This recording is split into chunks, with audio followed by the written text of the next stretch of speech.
Welcome to the Learning Pines YouTube. We hope this video helps. You start right now. Make sure you are level 5 and carry $250. This unlocks the only access option. Once done, equip any washing machine and a laundry basket. They act as the key tools. Next, head straight to the laundromat with the red awning on the main map and stand at the counter.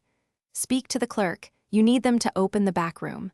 Do not wander. This is the sole path to the journal. Once you have the keycard from the clerk, swipe it at the backroom door to enter.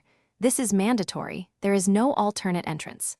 Inside, gather 3 detergent bottles from the shelves labeled 1, 2, and 3.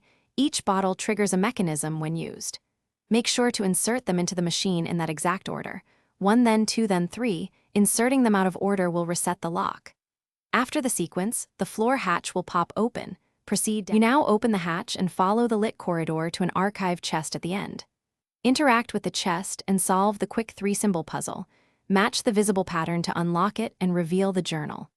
Once the journal appears, pick it up to complete the task. If the system resets or the hatch closes, reinsert the bottles slowly and reswipe the keycard at the door. This usually clears sync issues and gets you back on track. Thanks for watching. Consider subscribing if we helped you.